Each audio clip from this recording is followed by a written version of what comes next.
Hello world and possible infinite earths, my name is Sara and welcome to the first video of SuperTalks. On this channel I will be reviewing and sharing my thoughts on different TV shows and movies, but mainly the superhero universe on the CW. Disclaimer: I will in no way pretend to be a comic book expert, and all my reviews are based on the continuity of the show and limited knowledge of the comic book lore. So without further ado, here is my review of Supergirl episode 9, and spoiler alert if you haven't seen the episode yet. Supergirl Lives is the title of the mid-season premiere and the 9th episode of Supergirl Season 2 and is directed by Kevin Smith. In this episode we see Kara, who is moved by the story of a missing woman named Izzy, played by Kevin Smith's daughter Harley Quinn Smith, and decides to investigate despite Snapper Carr's order to leave it alone. Kara takes Mon-El with her to the last place Izzy was seen, and the duo find a portal to another planet, which Mon-El says is named Slaver's Moon, basically a slave trading center. Daxam used to get their slaves from this planet. The leader of the trafficking ring is none other than Roulette. Slaver's Moon also has a red sun, which is an obvious nod to the Superman Lives script, a script Kevin Smith wrote, but the movie was never done. The red sun means Kara and Mon-El are stripped of their powers and stuck on the planet with no way home, because the portal stopped working for some reason.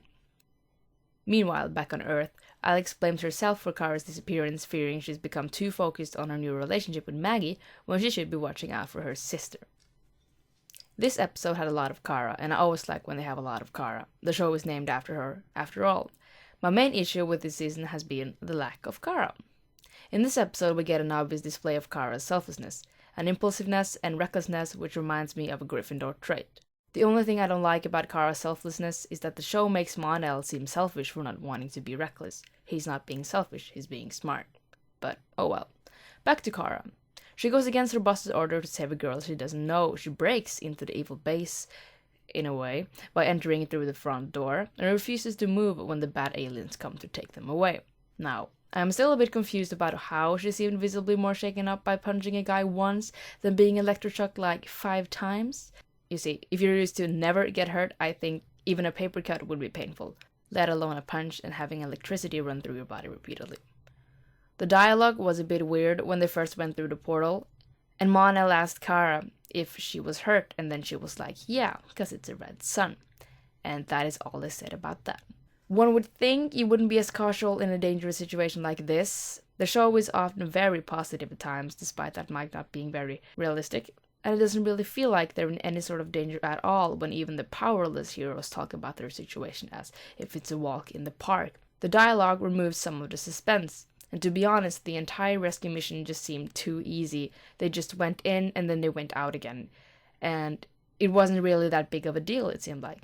But overall, Supergirl is supposed to be lighthearted and fun. This episode definitely was, and I enjoyed it. I just hope that they do some darker episodes near the season's end, more in the emotional range of Kryptonite Supergirl, the Human for a Day episode, and the Toyman episode from last year. Those kind of episodes give a new challenge to the actors, give their characters more depth, and displays their acting range. Those are often the best kind of episodes. I loved Win in this episode. Jeremy Jordan is a great actor, and it is always great to see a happy Alex for once. It's nice to see Alex and Maggie together as well, but I hope they decide to not do a typical CV thing and create pointless drama around the relationship. Just let them be together and leave it at that. The only real disappointments of the episode was the very minimal amount of Roulette. Again, she had a limited amount of screen time and she didn't really do much with it. Her goons did all the work, as last time. I was expecting her to do something herself, as she didn't do anything the last time we saw her. Apparently, she is a formidable martial artist herself and can fight with the best. Still waiting for that. Also, Hank wasn't in the episode as much as usual, which I didn't like, but apparently we're getting a Martian-focused episode down the road, so it's forgiven. Soon. And also, Lena Luthor wasn't around. There was no mention of Cadmus, no Magan, and still no James. But, oh well. There was a Mon-El, so yeah. I guess we all can say that Mon-El is a prince at this point. We all guessed it when he arrived for the first time anyway, so. This episode was fun, but it still raises some questions.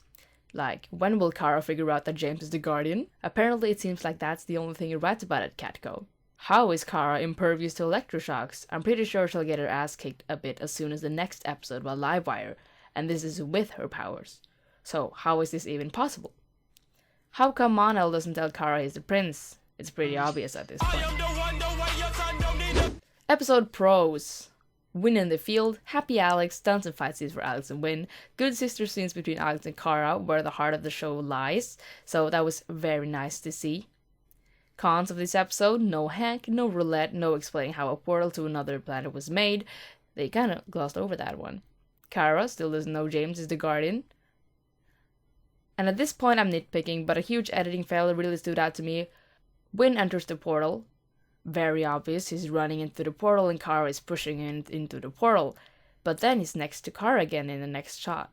This is very weird, and it still bothers me. So, apparently no one caught that, or they did, but couldn't reshoot it. Anyway, it was very weird. Overall, this episode was a fun ride, and despite a few things, I enjoyed it. I would give it a 7.5 out of 10. Thank you so much for watching and listening to me babble. If you have any thoughts or disagree or agree with me, feel free to send me a tweet or write it in the comments below. I don't expect so much interactions on these first videos naturally as I'm just starting up, but I'll still leave my social media in the description. I hope you enjoyed, and I will see you all next time.